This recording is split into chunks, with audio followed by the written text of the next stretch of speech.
ఓం అస్మద్గురుభ్యో నమః. ఉల్లాస పల్లవిత పాలిత సప్తలోకే నిర్వాహకోరకిత నేమ కటాక్షలీలా శ్రీరంగహర్మ్యతల మంగళదీపరేఖాం శ్రీరంగరాజమహిషీం శ్రియమాశ్రయామః.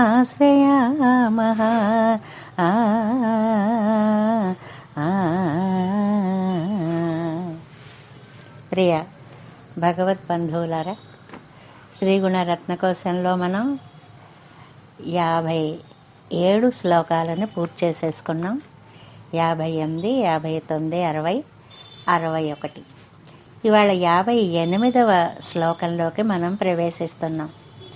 ఏ శ్లోకంలోనైనా అమ్మ యొక్క ఔదార్యాన్ని, ఆశ్రిత వాత్సల్యాన్ని, కరుణని, వీటన్నిటినీ కూడా మనకి చక్కగా అందిస్తున్నారు పరాశర భట్టర్ వారు. ఇందులో అన్నిటిలోకి అమ్మ యొక్క ఆశ్రిత వాత్సల్యం ఉందే, అది ఔదార్యంతో కూడుకున్నటువంటి వాత్సల్యం ఎంత గొప్పదో ఈనాటి ఈ శ్లోకంలో చెప్తున్నారు. 58వ శ్లోకం. ఐశ్వర్యం అక్షరగతిం పరమం పదం వా కస్మైచిత్ అంజలిభరం వహతే వితీర్య అస్మై న కించిదుచితం కృతం ఇతి ఆదా అంబా త్వం లజ్జసే కథయకోయం ఉదార భావః. ఐశ్వర్యం అక్షరగతిం పరమం పదం వా. అమ్మ మన యందు ఎంత ప్రేమ చూపిస్తుందో ఈ శ్లోకంలో చెప్తున్నారు. 3వ పాదంలో చివర అంబా, తల్లి, జగన్మాత, లక్ష్మీదేవి అంటూ చక్కగా ప్రేమగా పిలుస్తారు. నువ్వు ఉన్నావే, కస్మైచిత్ అంజలిభరం వహతే వితీర్య. అమ్మా, కస్మైచిత్ ఎవడో ఒకడున్నాడమ్మా, ఆయన అంజలి భరం. అంజలి అంటే నమస్కారము అని అర్థం. అంజలి అనే భరం, భారాన్ని మోసేస్తున్నట్ట. ఒక నమస్కారం పెట్టేటప్పటికి కొండెత్తినంత కష్టపడిపోతున్నట్ట. అలాంటి వాడిని చూసి నువ్వు, అయ్యో వీడికి ఏమి ఇవ్వాలి, ఐశ్వర్యం, అష్టైశ్వర్యాలు ఇస్తావు. అక్షరగతిం, అక్షరగతి అంటే కేవల ఆత్మానుసంధానం చేసుకునేటువంటి కైవల్యము అని అర్థం. పరమం పదం వా, సాక్షాత్తు స్వామి వేంచేసి ఉన్నటువంటి పరమపదం. ఇవన్నీ ఎవరికి ఇస్తుంది? కస్మైచిత్ అంజలి భరం. ఎవడో ఒకడో నమస్కారం పెట్టాడండి, ఆ పెట్టేటప్పటికి ఇవిడ మనస్సు కరిగిపోయి, బాబోయ్ అంజలి భరం, అంజలి అనే భారాన్ని వహించాడు అని వితీర్య, ఆయనకి ఏం ఇవ్వాలి అని ఆలోచించి నువ్వు ఈ ఐశ్వర్యాన్ని, ఈ అక్షరగతిని, ఈ పరమపద వాసాన్ని, వీటన్నిటినీ కూడా ఇచ్చేస్తావు తల్లి. ఇచ్చేసి అస్మై న కించిదుచితం కృతం ఇతి, అయ్యయ్యో వీడికి నేనేమీ చేయలేకపోయానే, ఉచితంగా చేయలేకపోయానే, వాడు అంత కొండనెత్తినంత చేతులు జోడించి నమస్కారం పెట్టిన దానికి ప్రతిఫలంగా తగినది ఏమీ ఇవ్వలేకపోయానే అని త్వం లజ్జసే, సిగ్గుపడిపోతుందిట అమ్మ. కథయ కోయం ఉదార భావ, చెప్పు తల్లి ఇలాంటి ఉదార భావం, ఔదార్యం కథయా అసలు నీకు ఎక్కడి నుంచి వచ్చిందమ్మా?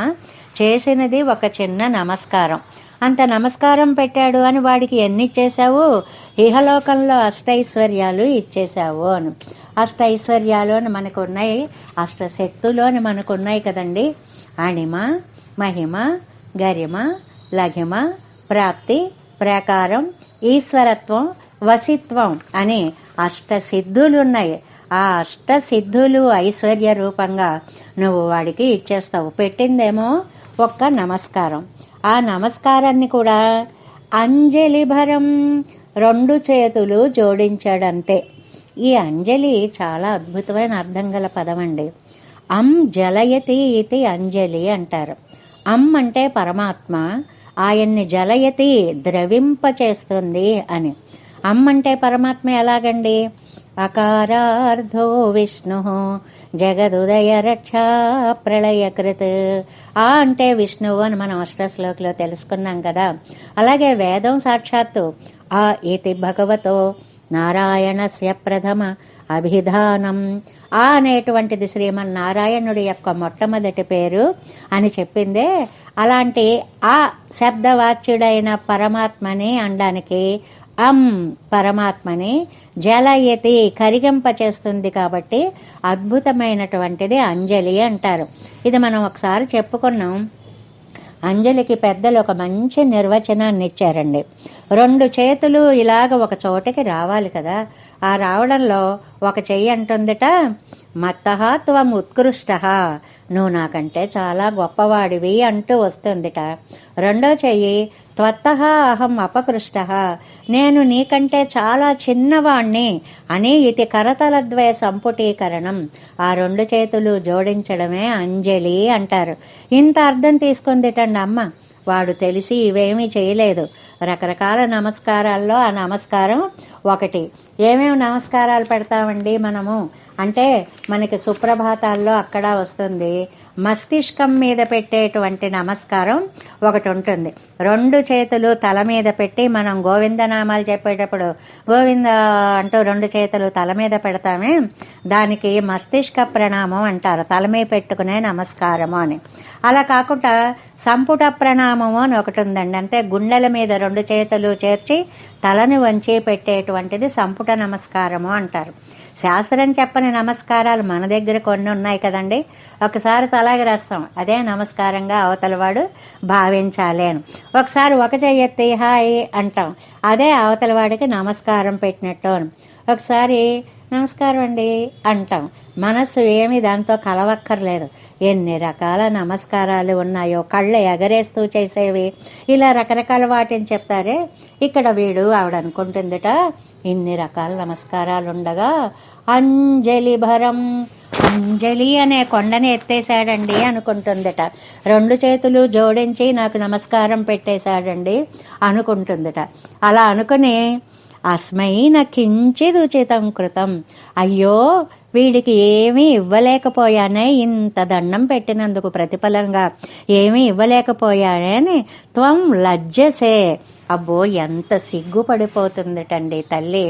సిగ్గుపడ్డం అనేది రకరకాల పరిస్థితుల్లో వస్తుంది. పరమాత్మ కూడా సిగ్గుపడతాడు. ఎప్పుడు మనకి రామాయణంలో చూడండి, మహర్షులందరూ కూడా వచ్చి ఇదిగో రాక్షసుల వల్ల మా దేహాలకి ఎన్ని గాయాలయ్యాయో చూడు అన్నప్పుడు, ప్రసీదంతు భవంతో మే హిరీరేషామమాతుల యదీదృశైరహం విప్రై ఉపస్థేయై ఉపస్థితం. అయ్యయ్యో దండకారణ్యంలో మహర్షులారా, మీరందరూ మీ కష్టాలు చెప్పుకోవడానికి నా దగ్గరకు వచ్చారా? మీరు నన్ను అనుగ్రహించండి. నేనే మీరున్న ప్రదేశానికి వచ్చి మీ కష్టాలు తీర్చే అభయం ఇవ్వాల్సింది పోయి, మీరే నా దగ్గరికి రావడానికి నేను నేను చేయవలసిన పనిని నేను చేయలేకపోయానే అని సిగ్గుపడుతున్నాను అంటారు. పోనీ అక్కడ చేయవలసిన పని చెయ్యలేదు కాబట్టి సిగ్గుపడడం సమంజసం. ఇక్కడ అమ్మ ఏమి చెయ్యలేదండి, ఐశ్వర్యం ఇచ్చేసింది. లోకంలో ఉన్ననాళ్ళు హాయిగా ఉండు అని కైవల్యం ఇచ్చింది. కేవలం ఆత్మానుభవం, ఆ లోకంకి వెళ్ళి తన ఆత్మ దర్శనాన్ని చేసుకునేటువంటి కైవల్య సిద్ధి అనేటువంటిది. ఇది కొన్ని సిద్ధాంతాల్లో ఇదే మోక్షంగా చెప్పబడుతుంది కాబట్టి కైవల్యం పొందారు అనే పదాన్ని వాడుతూ ఉంటారు. ఇంకా మనకి పరమపదం మోక్షం, ముచిల్ మోక్షణేని ఈ దేహాన్ని ఇక్కడ వదిలిపెట్టేసి సాక్షాత్తు పరమపదంకి అయ్యి నాన్నగారు నువ్వు ఒప్పించి అది కూడా నువ్వు ఇస్తావే, ఇన్ని ఇచ్చి కూడా ఉచితం నా కృతం, అయ్యో ఇవ్వవలసినది ఏది నేను ఇవ్వలేకపోయానే అని చెప్పి త్వం లజ్జసే. అబ్బబ్బా సిగ్గుపడిపోతున్నావే తల్లి, ఎందుకు అంత నువ్వు ఆ నమస్కారాన్ని అంత గొప్పగా భావిస్తావు అంటే, వేదం చెప్తుంది భూయిష్టాంతే నమోక్తిం విధేమ. పెద్దవాళ్ళని చూసినప్పుడు నమః అని పలకడమే చాలా గొప్పటండి. కొన్ని విషయాలు మనం నిజంగా చెప్పుకోవాలి. అవతల వ్యక్తులకి నమస్కరించాలన్నా అవతల వ్యక్తులు చేసిన పని చాలా బాగుంది అని అభినందించాలన్నా చాలా పెద్ద మనస్సు ఉండాలి. ఆ మనస్సు ఉంటే తప్ప అవతల వాడికి నమస్కారం పెట్టబుద్ధి కాదు అనేటువంటిది శాస్త్రం చెబుతోంది. అలాంటి నమస్కారం పెట్టాడే నా కోసం అంటూ ఐశ్వర్యాన్నిచ్చి, కైవల్యాన్నిచ్చి, అపరిమిత ఆనందమయమైనటువంటి అద్భుతమైనటువంటి ఆ పరమపదాన్ని నలమందమిల్లైదోర్నాడు అంటారు ఆళ్వార్లు. అంతులేని ఆనందాన్ని ఇచ్చావే తల్లి. అలాంటి ఆనందాన్ని ఇచ్చి కూడా ఇంకా అధా అంబాత్వం లజ్జసే, అయ్యో తల్లి నువ్వు ఇలాగ సిగ్గుపడిపోతున్నావా? కథయా కోయం ఉదారభావ, ఈ ఉదారభావం నీకు ఎక్కడి నుంచి వచ్చిందమ్మా అని అడుగుతారు. అంటే ఏమిటనమాట, వాడు చేసినటువంటి అంజలి వాడేదో కొండనెత్తేసి బాధపడిపోయి బరువు మోసేసి తనకు నమస్కారం పెట్టాడు అన్నట్లు. అంతటి ఔదార్యం కలిగినటువంటిది తల్లి అని చెప్పడం అన్నమాట. పెరుమాళ్ళు అలాగే ఉంటారు. ఒండు సెంగన్మాల్ యానురైపదు ఉన్నడియార్కు ఎన్సైవన్ ఎన్రే ఇరెత్తిని. ఆహా పుండరీకాక్ష ఒకటంటానయ్యా, నువ్వు చేసిన దానికి నేను ఇంకేం చేయగలను నువ్వు బాధపడతావే అని నమ్మాళ్ళవారు పెరియ తిరువందాదిలో అంటారు. అలాగపోనీ ఏదైనా చేస్తే సిగ్గుపడ్డం అది బాగానే ఉంది తల్లి. వాడు చేసింది ఒక్క నమస్కారం, నువ్వు ఇచ్చిందేమో అంతులేని ఐశ్వర్యం, అక్షరపదం, కైవల్యం, మోక్షం. ఇన్ని ఇచ్చి కూడా అయ్యో నేనేమీ ఇవ్వలేకపోయానేని బాధపడతావేమిటి తల్లి అని కథయా కహ అయం ఉదారభావ, ఏమిటమ్మా ఇంత ఔదార్యం నీకో అని. అది నాన్ను మడమత్సం పైర్పు అని కొన్ని గుణాలు ఉన్నాయండి. ఆడదానికి సిగ్గు ఒక ఆభరణము అని చెప్తారు. అంటే ఈ సిగ్గులు కూడా 2 రకాలుగా ఉన్నాయి. అందమైన సిగ్గు, అయ్యో తప్పు చేశానే అనే పడేటువంటి సిగ్గు.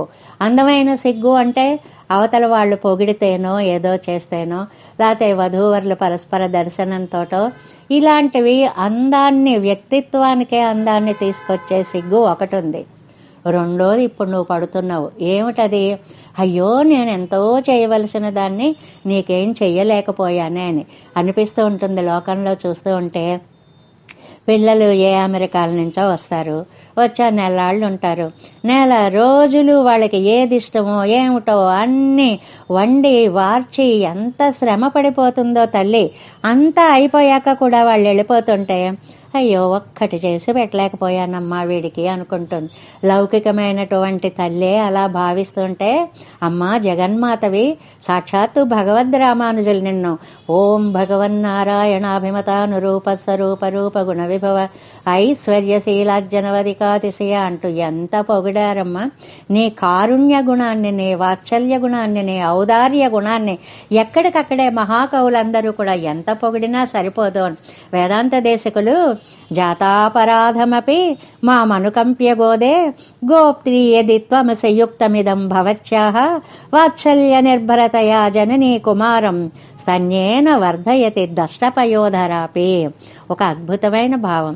చంటివాడు పాలు తాగుతూ పళ్లతో కొరుకుతూ ఉన్నా కూడా వాడిని ఏమీ అనకుండా వీడికి ఇంకా పాలు ఇవ్వాలి, వీడికి ఇంకా కడుపు నింపాలి, వీడి మంచి నేను చూడాలి అనుకునేటువంటి తల్లిలాగా వాత్సల్య నిర్భరతయ మనం చేసే దోషాలన్నిటినీ భోగ్యంగా తాను స్వీకరించేసి అమ్మ జాతాపరాధమపి ఎన్ని తప్పులు చేసినా కూడా అనుకంప్య దయతోటి క్షమిస్తూనే ఉంటావే అమ్మా.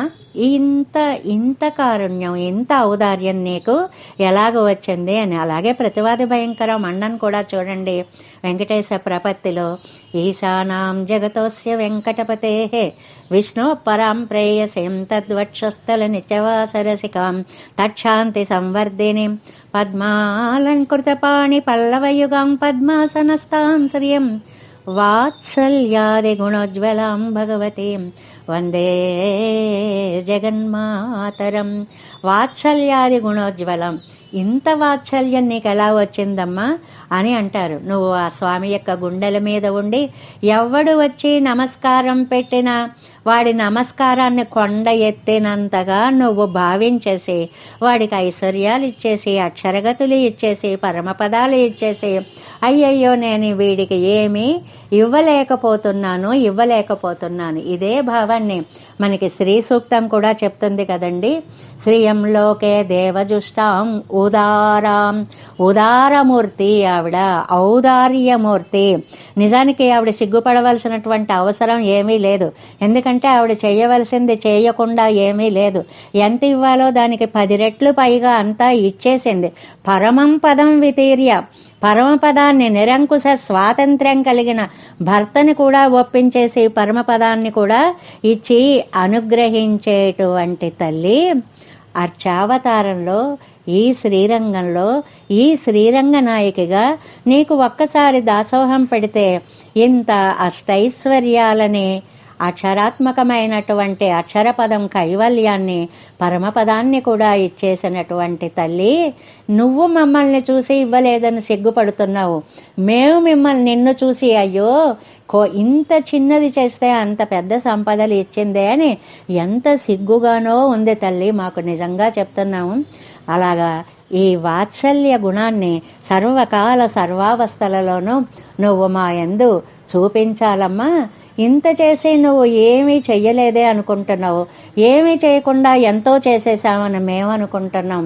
ఈ హృదయంలో ఒక మంచి పరిణతిని కలిగించి నువ్వు నీ కటాక్షాన్ని మాపై ప్రసరింపచేయవలసింది అని ఇవాల్టి 58వ శ్లోకంలో పరాశర భట్టర్ వారు అమ్మ యొక్క నిన్న చెప్పిన ఔదార్య కారుణిక ఆశ్రిత వత్సలత్వాది గుణాల్లో 2 గుణాలను ఇక్కడ మేళవించి ఉదార హృదయురాల యొక్క ఆ హృదయ వైశాల్యాన్ని మనకి చాలా అందంగా అందజేశారు.